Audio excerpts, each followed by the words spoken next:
Hello, everyone, and thanks so much again for joining us on the Company Road podcast. And we're continuing to get really amazing feedback on the stories that we've been able to share. So massive thank you to all of you for listening and for spending your valuable time with us, and also for feeding back. And it's been super handy in fine-tuning the format of this show, and it's also allowed me to steer some of the conversations that we're having in a way so that we're getting even more out of it, out of this social experiment, really. So relating to what it takes to change a company in one way or another. And if there's anything you'd like to ask me, or if you have an idea about something you'd like to cover on the show, feel free to shoot me an email on chris@companyroad.co. So with that out of the way, my next amazing guest is one of those enigmatic and elusive unicorns, a rare talent who has navigated some pretty choppy seas and has fine-tuned his strategic and design craft to sail many a high-profile project through smoothly. Along with his UX, CX products and strategic design roles, Chris's career in advertising and as an entrepreneur, building, running and exiting successful businesses has allowed him to develop a really unique problem-solving skill set.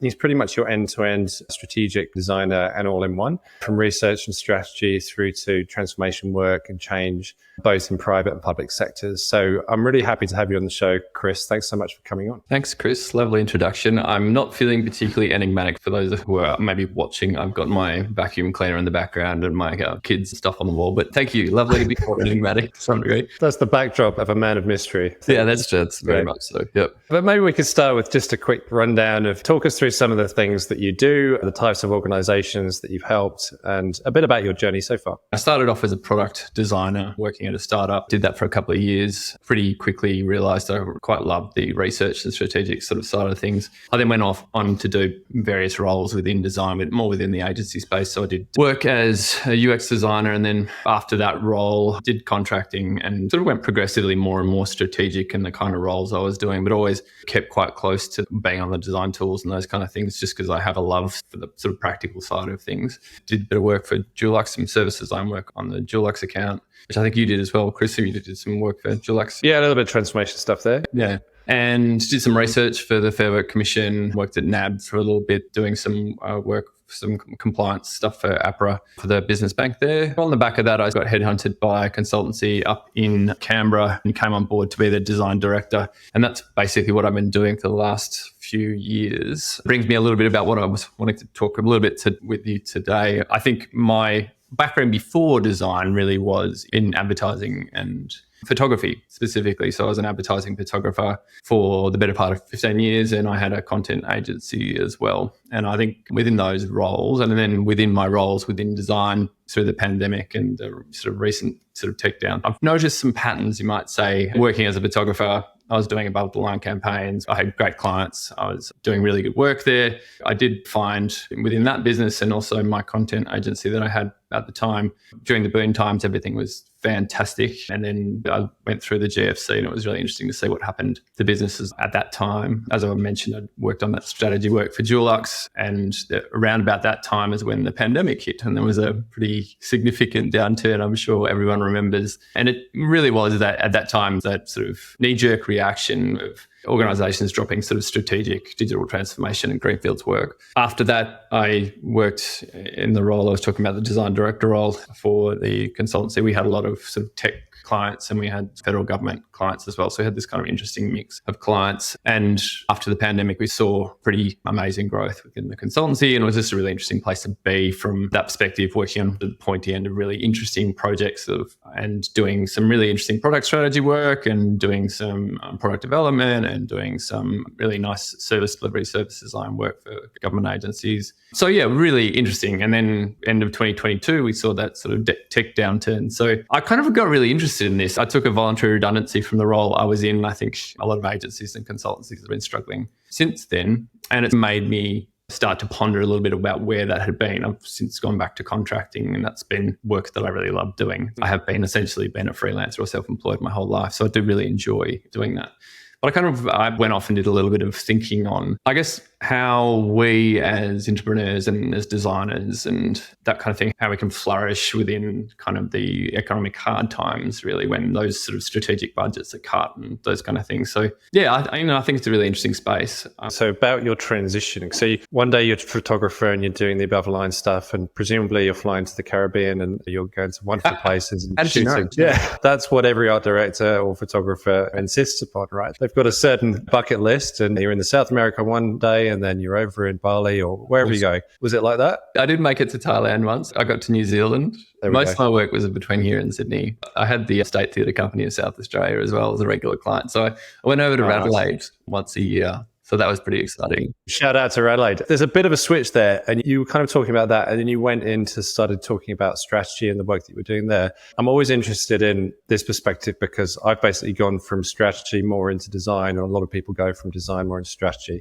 But how was that transition for you, and what were some of the deliberate moves in that sense to kind of get a bit more strategic with the work that you were doing? Well, I think if I can back it up a little bit and go back to the photography, I think photography is perceived to be quite a hands on the tools craft. It's not perceived to be particularly strategic, but essentially running a business is very strategic. So I kind of liked running the content agency and then also doing the photography itself. It's kind of a really nice kind of juxtaposition of being on the tools and also running the business and kind of trying to craft how we'd grow and how we'd maintain the business and that kind of thing. So I really liked that kind of balance, healthy balance between strategy and tactics. Moving into design, I think just for me, I'm a naturally curious person. I'm kind of really interested in the bigger picture of how you sort of solve problems and why those problems exist. So I just naturally move from the micro to the macro, and I like that transition. It feels very natural to me.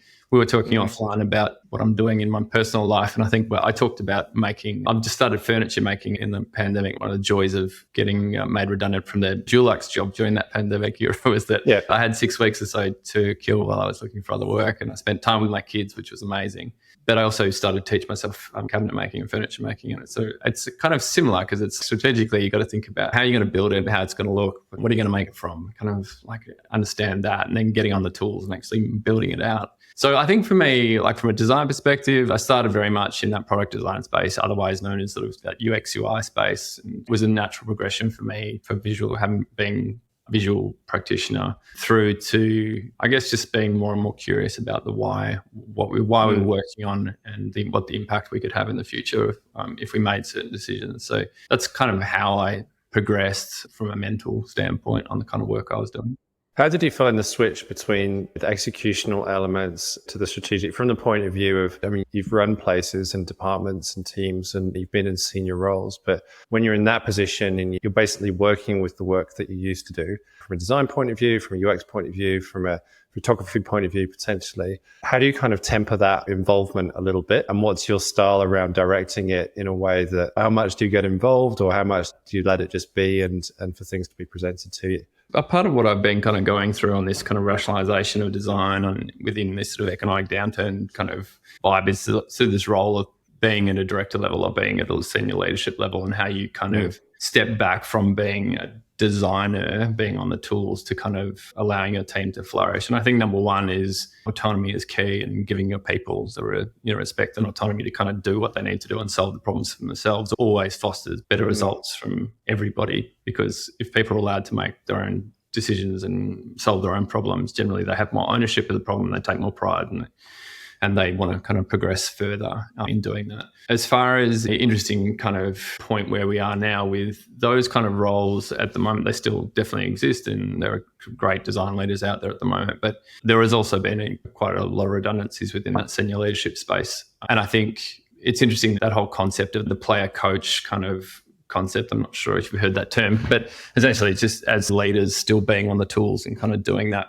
because essentially we are being presented with a landscape that requires design teams to do more with less. So it kind of brings it to a point where you as a practitioner and a leader kind of are one and the same to an extent. So walking that line with a team that work under you is an interesting one, because you don't want to step on the toes, but at the same time, I also think it's really good as a leader to still keep quite close to the work and to do that stuff as long as you maintain that autonomy for your people. Yeah, I think you see it working pretty well from an engineering point of view if you're thinking about code, and it all feels a little bit flatter in that sense. They don't always insist on there being this massive hierarchy. and big team leaders who basically don't roll up their sleeves at any point, which you see so much elsewhere. So I think that's good. But the dynamics are also dynamics that the teams have to figure out, particularly if they're not expecting it in some way. Like the boss just comes in one day and starts doing the work. Dust off the best dancing shoes and get the crap. But yeah, absolutely. But yeah, no, it's interesting. And the other one that I was just going to ask you about was the switch, because you were going from freelance to probably different, more permanent in-house roles, essentially. A lot of people ask about the transition or want to make the leap from a more in-house role where they get their training and formative years and all of that. And they want to go freelancing. They're almost worried about taking the first step. So I've got two questions on that. One, which is, how easy do you think the switch is between one and the other? And the second is probably, if you are a freelancer, how useful is that skill set kind of going back into an in-house role? I kind of come at it from the point of view is that freelance has been what I know best. So it's a really interesting position to be in, because essentially most of my roles I've had, including myself back in my advertising days, I was freelance predominantly then. I mean, I had an agent and stuff. I think I was inherently really comfortable with freelance. I really kind of enjoy it. The transition from in-house or having full-time. I mean, I'm in-house now, but I'm in-house contracting freelance, right? I think the transition for me of having a full-time sort of director level position for almost 3 years and then going back to freelance was really interesting. I think you and I did a job together, and that was the first job I had out of being a perm. And that, it was like, I mean, I think being within the agency context or the consultancy context is good for freelancers naturally, because essentially you're switching contexts, you're working on lots of different projects, you're getting really good at stakeholder engagement and kind of understanding briefs and kind of working to solve a problem within a short time frame. And you're used to those getting basically short time delivery, which is kind of necessary often within a freelance context. But it was interesting, I guess, for people who are in-house, who are then wanting to move more into the freelancing world. I think it takes a bit of a leap of faith. I think you really have to trust that the work's going to be there for you and understand that a lot of it is around networking and a lot of it's around making connections, reaching out, having phone calls, having coffees and building your network. Even when you're in roles, it's just you need to constantly kind of be developing your business network. So it's more like running a small business in that way. Because there are plenty of people that you see that are in long-held positions within these big corporates and other organizations too. And they feel like they get to a point where they want to move out and spread their wings and do something else. But actually, it's at that point that they start the kind of networking aspect, because and that it might be that they call a recruiter. That seems to be the fastest way out. I think you see a split between those people that you never see in the public eye or in social media or on the coffee scene or at the events. And then there are the others that are just always doing that, it feels like. Which camp do you fall in, if I could ask? I think I'm more the coffee and events guy. I don't know if it's exactly natural to me. I wouldn't say I enjoy it, but I like if it's good people and it's a natural connection and you kind of have that. It's not like, I don't know, something really constructed and difficult. If it's just like, hey, let's have a coffee with no real agenda to it. And it's just, if something falls out of that, great. Like I love that stuff because it's just, let's just have a chat about the industry. I mean, essentially what we're doing now, you and I, is just having a bit of a chin wag, just getting to know people. So I like that kind of interaction. I struggle a little bit on that more cold call-y side of networking, which, to be honest, I don't think it's authentic. And I don't think the real connections and the real work comes out of that kind of networking anyway. What does it take for it to be an authentic connection or discussion in your view? Well, I think sort of a shared worldview to an extent, an understanding of the kind of areas you work in. You don't have to be within design, but I think just having kind of it not really being having an agenda. I don't know. I had somebody reach out to me recently and they just hit me up on LinkedIn and were like, hey, you want to have a coffee? And I was like, yeah, of course. Yeah, let's do it. And ended up having a chat with them, and it turned out it was a sales chat. And I was just, I felt a bit hoodwinked, I think. Like, I was like, let's just have a chat. But it was really was kind of a sales thing. And I think if you're going to be really salesy, just put it out there and be like, hey, I'm looking for work, or I work for an agency. I need to get some work coming in the door for them, or whatever. Like, just say what it is and allow that person to either say yes or no. But I think the good connections are just like, hey, you want a coffee? Yeah, cool. Have a chat. And you might have something in the back of your mind that you want to achieve, or you also might have something that the other person might have that dynamic with you. But at the same time, if you kind of get to a point where you're like, hey, this is actually kind of cool, we could kind of move forward with it, something. I mean, that's great. And generally, I think they're where the really good interactions come from. So it sounds like your expectation going in is fairly low. You know, when you're going into a coffee meeting, is there a particular approach that you take? Because a coffee meeting is a big thing over here. In London, I was saying to other people, I could never get a coffee with anybody because people just say they're too busy, or they want to know basically the whole thing that they're going to get out of it before they'd agree to just a coffee. Whereas in Melbourne, it feels like really easy.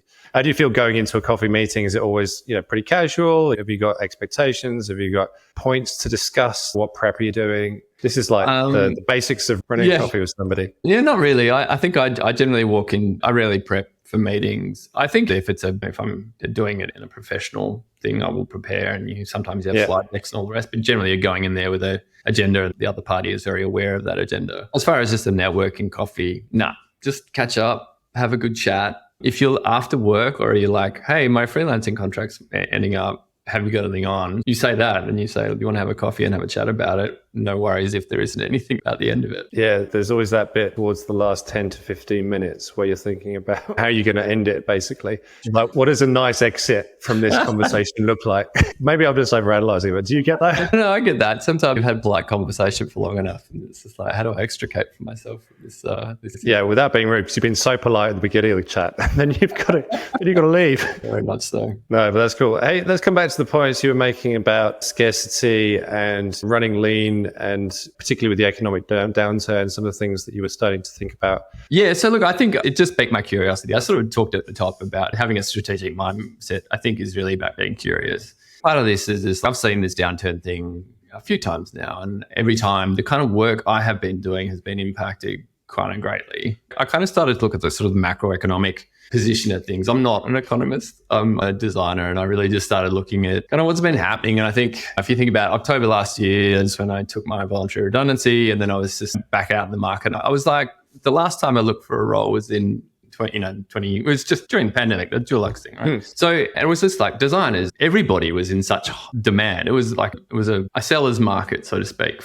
Designers, BAs, producers, developers, everybody was really in high demand. So I kind of had this expectation that rolling off my voluntary redundancy, I'd take my redundancy and I'd walk out there, and a week later I'd have a role. And it was a different thing. And I was just like, whoa, okay, this is different. As somebody who's used to freelance, it was just like, okay, cool. This is really interesting. I started trying to think about this, and I did end up landing a role thanks to your good self, and we did some great work for Swaggle, which is awesome. But apart from that, I started investigating this a little bit just because I thought it was kind of piqued my interest. And I thinking about what really happened in that period between the pandemic and I guess the tech downturn, so to speak, was kind of interesting. If you think about it, economies were kind of responding to the pandemic. They injected a lot of money into their economies. There was cheap capital, there was low interest rates, all that kind of stuff, and consumers had more money to spend. Really, I think the pandemic was really interesting. That digital transformation that we had been going through kind of exploded. I saw some research saying it was like 15 years ahead of schedule. It's like how we transformed digitally, which I thought was really interesting. Yeah. In conjunction with that, we saw the war in Ukraine, and we saw disrupted supply chains, and we had inflation starting to kick off. And I think we'll all recognize this from the last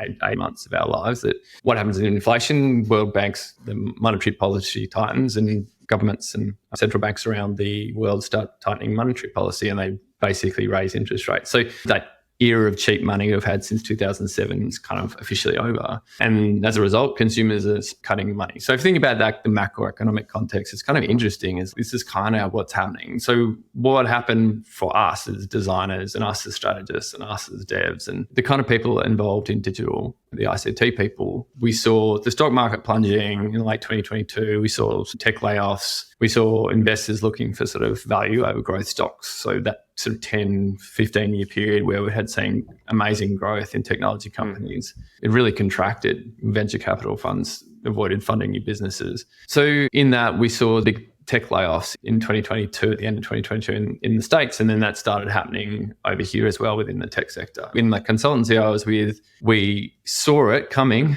We had a few tech clients and we just saw that kind of coming down the pipeline. And then we saw the kind of conversations we were having. It was like watching an avalanche in slow motion of kind of what was coming towards us. And we were very optimistic. We'd had a really good pipeline of work. The other side of that we had was we were exposed to government work. So we were like, we'll be fine because governments, consultancies, we're all good. No worries. Like we've been in such a good place. So I guess as a result of that, we saw just businesses, organizations generally just going really defensive. We saw some businesses were still investing in innovation and strategy to kind of get ahead. But ultimately, I think more and more we're seeing that as being edge cases and not really the norm. I think that sort of decreased appetite for risk has been really interesting as well. And, you think about even the banks. We've got some of the big four banks here. They're making money hand over fist, but they're laying off staff last year. And NAB, I think last year, cut a few hundred jobs from their back office jobs, and that included a lot of design and ICT roles. Businesses are being prudent, they're being defensive, and I think that's a really interesting place to be in. So it kind of begs the question, where to for design within these kind of constraints? And then the other side of that was me as a consultant. Right? I was working in a consultancy, but then we were thinking, okay, tech's a bit screwed, but we've got government, it's all good because government's stable and all that kind of stuff. And then the PwC leak happened and the McKinsey breach of conflict happened overseas. You remember what happened with that, the McKinsey one? They had this conflict of interest. They were advising opioid producers how to boost sales while also working with US health regulators. Yeah, that was it. I think there was this all of a sudden this souring of consultancies generally, and that started to really, I think the procurement rules for government getting consultants in and design agencies and that kind of thing started to really affect that business model. That was kind of what happened. Then I started to think about, all right, well, if you've got businesses that are on the defensive, what does that actually mean? I guess in theory, it means that organizations are really prioritizing less risky projects. They're really choosing BAU projects over in digital transformation. They're looking to increase operational efficiency over innovation. And I think we also saw that hiring spread during the pandemic as well. So we saw a lot of people within our industry taken up. A lot of people were doing hoarding of staff, even if they didn't have the workload necessarily. They hoarded them because they were so hard to get. So really saw that kind of reaction to that as well, where people started to let them go. And all of a sudden there was a lot more people on the market kind of looking, and it was a lot. So I guess if you think about that, what is that? Why is it the kind of roles that we're talking about? Why is it delivery management and BAs and designers and strategists and product people? And what is it about them? And I think really, if you think about back to my days as a photographer as well, what was really interesting about this similar kind of thing, right? So if you think about when the cost is on, what are the departments that really get cut? It's the cost centers, right? So it's like marketing and advertising, it's new initiative centers, it's research and development, software investment, it's consultancies and agencies. And designers, funnily enough, and strategists, they play in those spaces. That's where we play. I mean, maybe not advertising and marketing. That was me as a photographer. But me is everything else. That's where design is strong, when there's money to explore what's out there and do it in a human-centered way. That's when we really do. I guess it's more difficult for CFOs to kind of justify keeping on board these kind of things in defensive times, so they lay them off. So I kind of went through that process of kind of went, all right, well, interesting from a macroeconomic point of view, kind of interesting, that's the implication. So I guess I kind of started thinking about how can design and strategic design specifically flourish in these times, keeping in mind that, and with no doubt this is cyclical and things will heat back up again. I mean, if you're out there and you talk to recruiters, they're like, yeah, it's going to be great this year because people are going to start hiring again. But inevitably, organizations are going to start spending on new initiatives and software investment, R&D and consultants and stuff going forward. So yeah, look, it's an interesting place to be. I looked at innovation within an organization context. Have you heard of this Harvard Business Review study that they did on innovation in businesses? Was it a recent one or going back for years? It was sort of post-GFC study.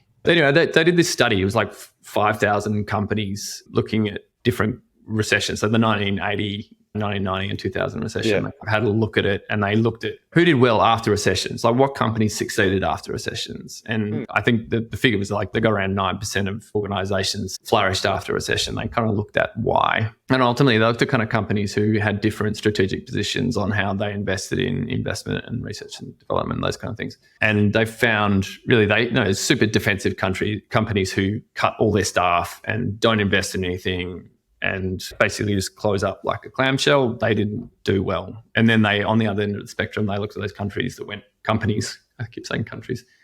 that invest heavily and don't lay off their people, but instead think, oh, well, it'll be a strategic play for us to kind of go, well, we'll just go off and own the industry we're in by investing when everybody else is closing up, which sounds sensible, right? In a way. I mean, it sounds scary, but sensible. But apparently it was these companies that essentially played defensively. They laid off people, like the cost center people, but they also invested judiciously in investment. So I think it's that play. And if you look at most companies, like I mentioned NAB before, I'm sure, I don't know, but I'm sure that they're playing that game to an extent. They're like, well, okay, we'll need to be judicious spending, but we can still invest in some areas and all that kind of stuff.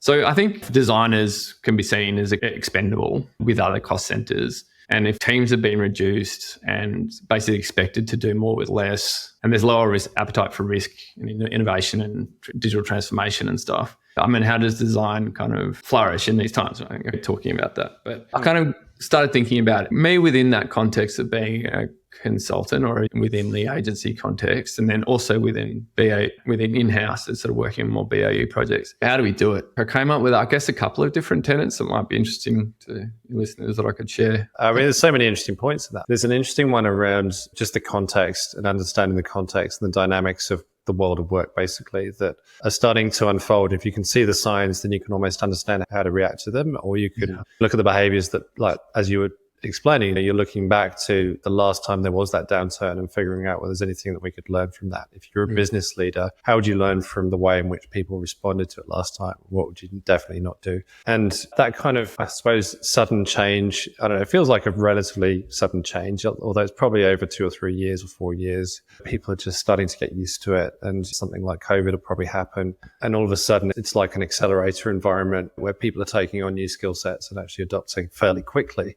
And if 15 years worth of transformation work is done in 6 months or a year, then all of a sudden that's a different business, really. And that has massive implications for the workforce, really. And I think the speed at which the organization travels in that moment is interesting to see, but also the ones that hold back a little bit and almost resist the change. I was listening to a chat with Gareth Ryden on AI, and it was sort of similar sentiments about organizational change and how the pace at which things are changing at the moment is so accelerated, and whether it's as a result of the pandemic or whether it's something more to do with the fact that AI and technology and I guess customer expectations are changing so quickly as well. It was a really interesting podcast, by the way. It was great. Yeah, thanks. Yeah, no, it was a good chat. I mean, I think we got to a chat, we were having the conversation around probably the split speed of organizations and the fact that some things are going to go fast, and for everything that's going to go fast, there's going to be another side that's going to be going slower, and there's going to be a weird sort of adoption need in the middle somewhere where the people that are going slow are going to have to wake up to the fact that there are people that are going fast, and then they're going to have to start to learn.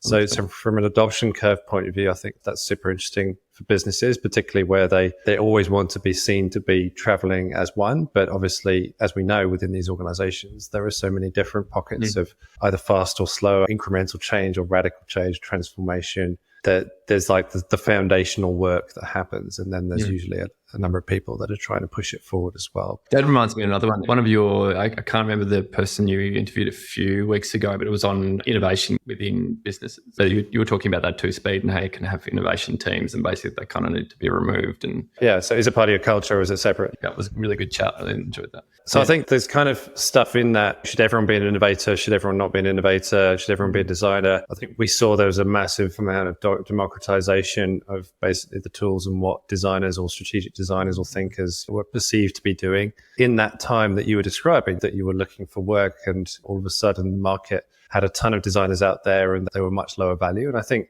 the notion of perceived value comes up for me in my head. It's a bit like the property market where I think my house is worth $2 million or whatever, which it isn't. And I'm going to make sure that I get that price, but it's just a kind of a ramshackle property somewhere in Sunshine or wherever it is. Like that to somebody would be incredibly valuable if it had certain features or whatever. But I think it's valuable, so I'm going to pass that on. Yeah. I think that we as workers or practitioners, if we're designers or anyone really, we're trying to get as much value from ourselves when we put ourselves out into the market. So it's interesting when that doesn't work out. I think it's a really good opportunity for design. I have this little mantra. I always think that good things come out of bad things. And if you look at the downturn as being bad and you have that worldview, and lots of people do, and I probably agree with them, ultimately, I think this is good for design in so many ways. If you think about the way we design was, especially within that double diamond context, where it's like really long lead time. And you and I have talked about this, right? It's big discovery efforts. it's 150 grand for an agency, 3 months, 6 months, and you're doing a lot of work. And there's still a lot of value for people to do that, especially when you're working maybe with at-risk groups or for an accessibility point of view, or you need to basically get the data to inform a decision going forward for within government. I can see it really working really well. But at the same time, I think the fact that all these kind of things mean that we have to do more with less, and design is expected to do more with less. And the pandemic tools and the AI and all these things are kind of leading to a fact that we can do more with less. It's kind of great because it allows us to kind of work in a more lean way. And I just love the thought of lean, because as a practitioner, it allows you to do more stuff. Like you can do more. It's less specialized now. It's kind of everybody wants unicorns again. Like everyone wants product designers, which is kind of like another word for UX UI designers. And remember 3 years ago, that was such a dirty word. And all of a sudden it's like everyone wants product designers. And I think because people want generalists, they want their people to be able to kind of do end to end, because there's not the money to go around. And I think we've kind of got this to this point. I know there are people who are really struggling out there at the moment trying to find work and stuff, and I feel for them. And I was one of them, right? It's a hard market, and we went from being really valued to not valued, but it's just we're less valued. It's like your house, right? I want to sell 2 million, but it might be worth 1.5 or whatever.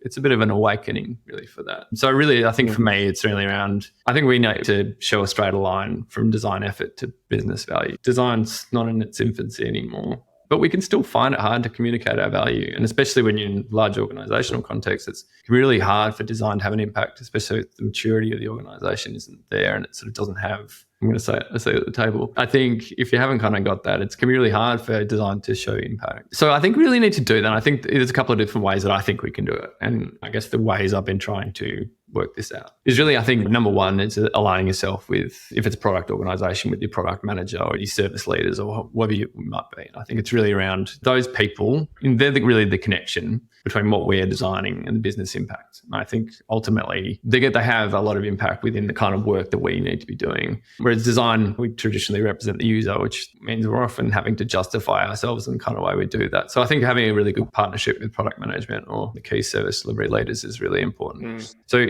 that's kind of just a way of having a good communication with them. The next thing I think is around ROI and metrics. And if you can, and I know sometimes design can be a little bit siloed within organizations and we might not have direct lines of data, but if you can, and it can also be really hard for design strategists, right? Because we can be working 2-5 years in advance to something when you don't have ROI at the point. Yeah. So how do you do it? Being removed from implementation. I just think ultimately we still need to be doing it, right? So if you can rely on analytics or conversion or retention rates or customer satisfaction metrics or NPS or whatever, or point to ROI in some way, I think it's really important to bring that home to your product manager or the person who can have impact and kind of help you to get what you are doing through, right? So I think that's number one. And I think then it's just really like, that's how you showcase value of design to the broader organization. And that's how you basically flourish, right? If you can show impact, I think especially within constrained times, if you can show impact, you're even more valuable and you become that sort of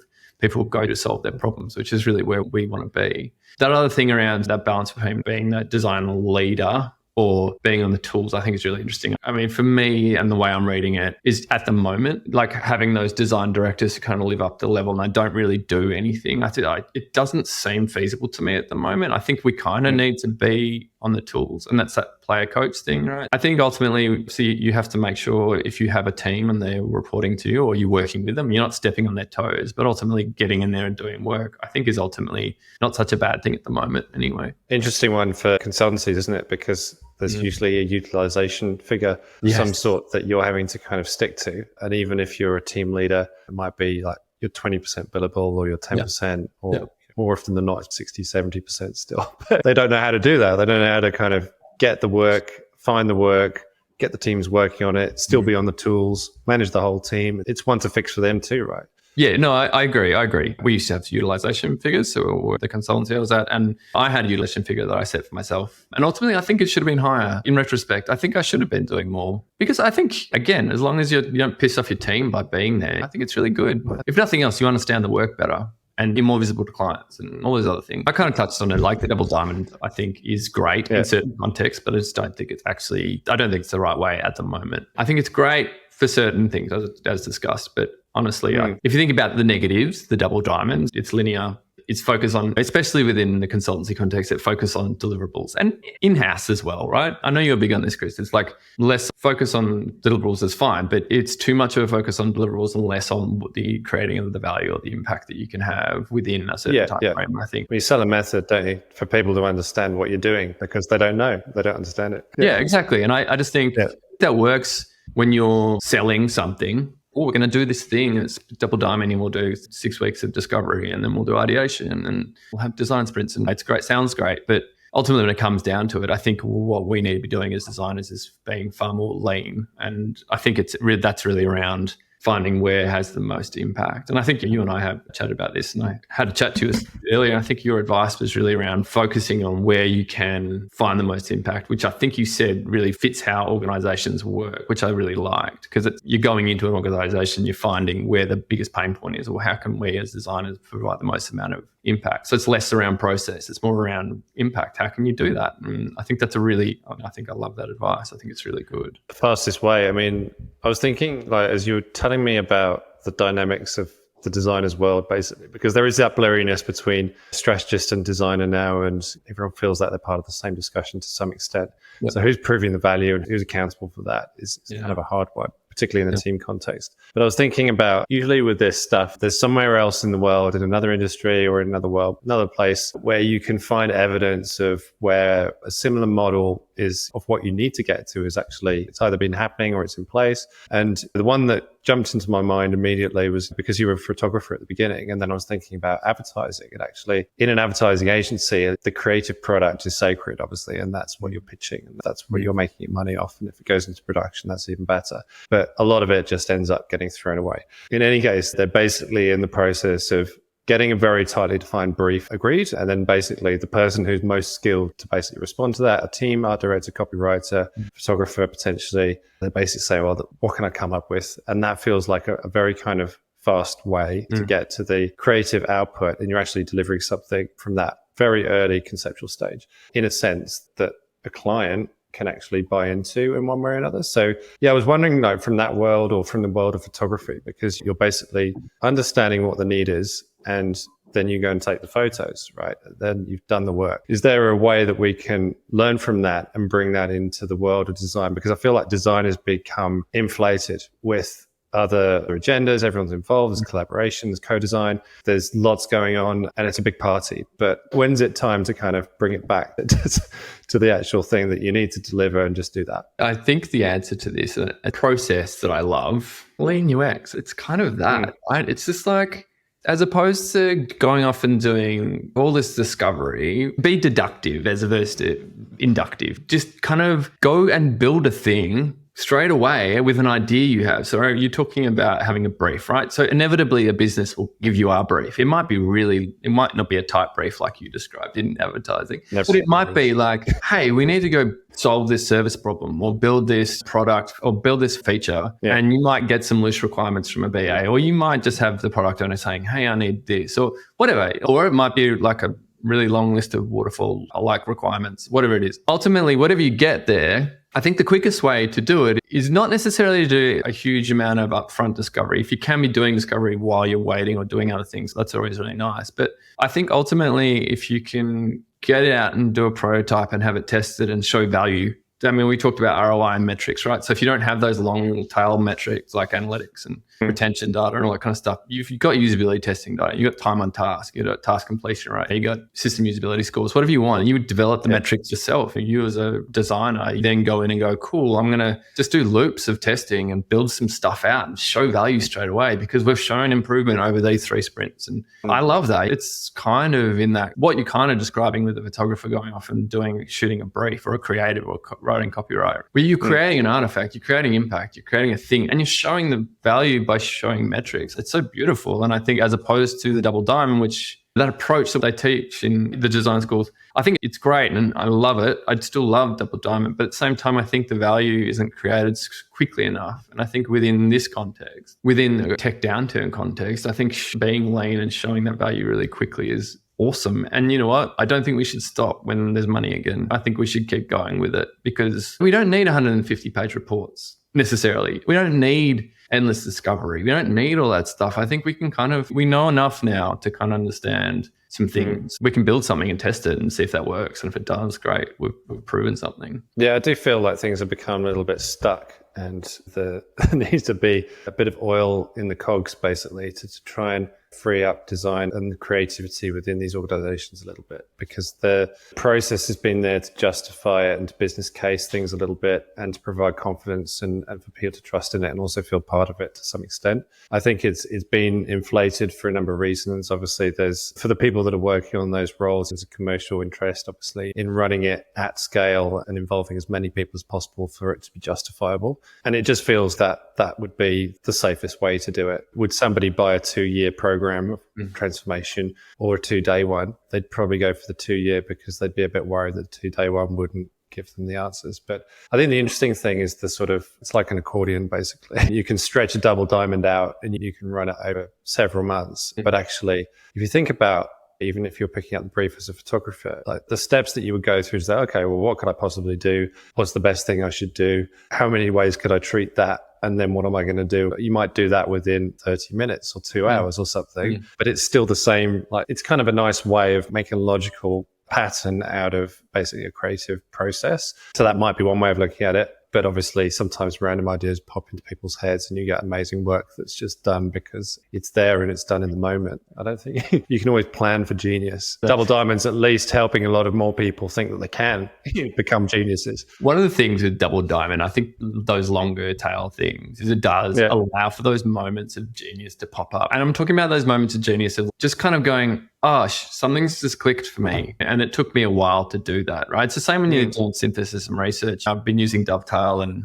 other sort of tools that allow you to use AI, large language model stuff, and they basically synthesize it all down. They pop out results, and you can do synth in a day, or it used to take you 2 weeks or whatever it is. I think that's great. I think it's really awesome, but it's also the human brain is a little bit slower, and sometimes it takes you a little while to kind of get those insights going off. It was interesting talking about that Gareth Ryden interview we're doing, and he was using a kind of Otter, I think it was called. For the meetings he didn't go to, he was using that. And I love that. I love that. But I often think that I'd do that, and I reckon I'd do it, and I'd send out an email, and then I'd be like, 2 days later, I'd be like, I should have said that as well. You know what I mean? Like that whole thing about like the brain works in mysterious ways. But I mean, just moving back on a more pragmatic sense, I think the AI and I think the tools, the pandemic tools that have come out are just so good for design. Should we call them that, the pandemic tools? The pandemic tools. Everyone's invited to that party. Everyone should have a go on the tools. We all know how to do it. And now we all need to find other jobs because everyone's doing it. I mean, the thing, I think we can do, what used to take 2 weeks of kind of grueling synthesis, we can literally pump it out in a day now. And yes, it reduces the need to have more designers on a team. But ultimately, you as a designer who is more of a end-to-end designer, say, for argument's sake, you can kind of do that and kind of still get those really interesting insights using those tools. And you can whip up a board in FigJam or whatever using, just like lay it out for me and it does it for you. Stuff that you have a designer doing for half a day to prep for a meeting, you can literally just push a button and for the most part it's there. Yes, it's never going to be perfect, but it's awesome. I mean, I love it. It does create some issues about where do we all go as designers when our roles are kind of being not made redundant, but with the impact we can have as a single designer using these tools is a really interesting place to be. So I think if you've got the eye for knowing whether the output is right or wrong, then it's okay and it's helpful. But a lot of people just obviously use that as a quick way to get to the answer without knowing whether the output was any good. And it seems like better that they would come up with themselves and they just pop it out and that's their delivered work. So I don't know, if Banksy was doing like an art exam and he had to sit in a room and do it for 8 hours or whatever, would he do it in 8 minutes or would he do it 8 hours? I don't know.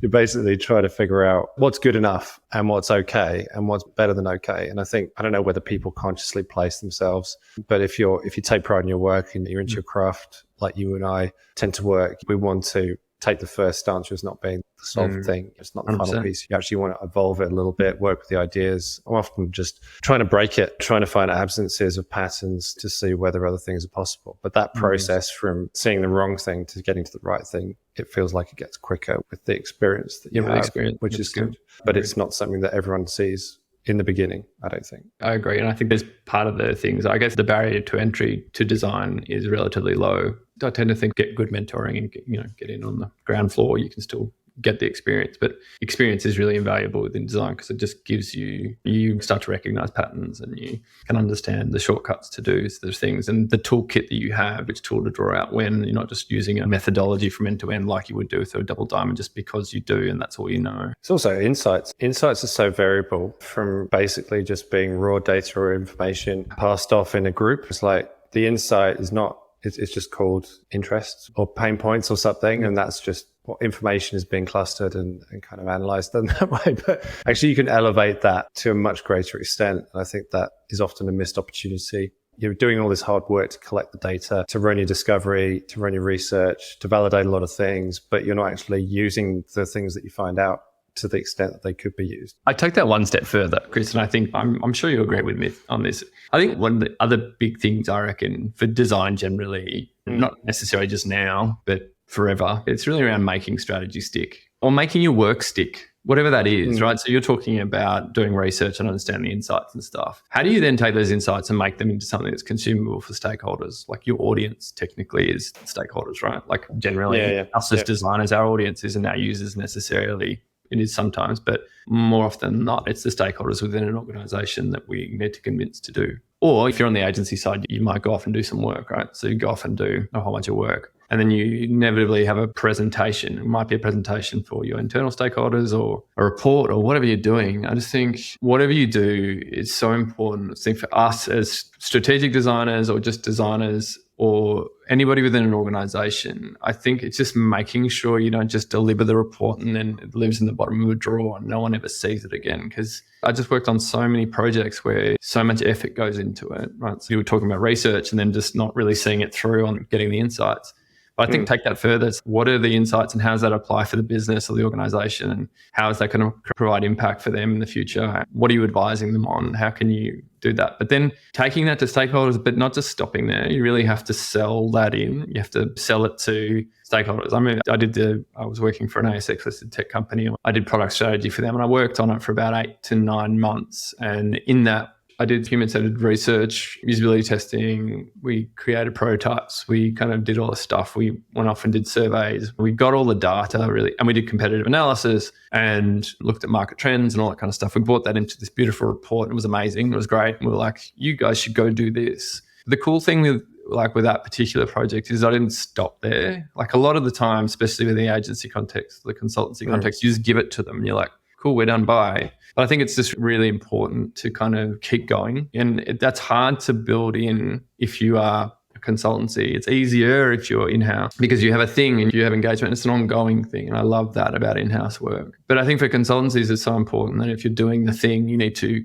keep going. And that might mean you just have to build in. You might go, cool, we'll deliver. But we're also building out another month or 6 weeks after that of just consultation, going and talking to stakeholder groups, educating them on what this means. If you're doing important work, making sure you have buy-in across the organization, because often you'll deliver a report, you're like, everyone loved it, we were great. But ultimately you get it and some stakeholder goes, yeah, but they haven't considered this, or this isn't going to work because this, and there's agendas and all that stuff that is the reason why it's sometimes so hard to make decisions and make progress internally in organizations. You need to make sure you're taking that into consideration as well. So I think that sort of making your work stick is really important regardless of what you're doing.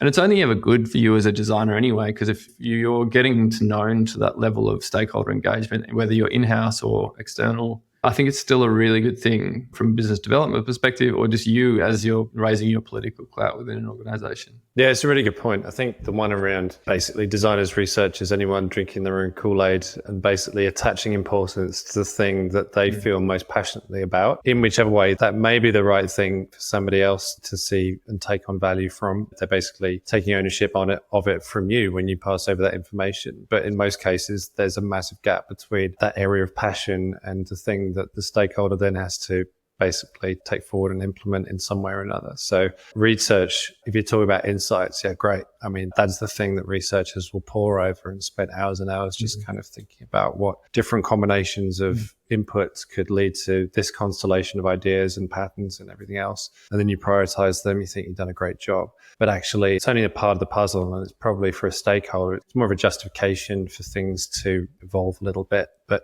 the kind of how they do it and what they do with it and the plan and the actionable things from it don't actually come with the insights report that's given usually. So you have to bake it into a bigger program of work. And if you're expecting somebody else to do that and think about that, then... Yeah, I mean, you're just one data point of many other data points. Exactly, yes. Yeah.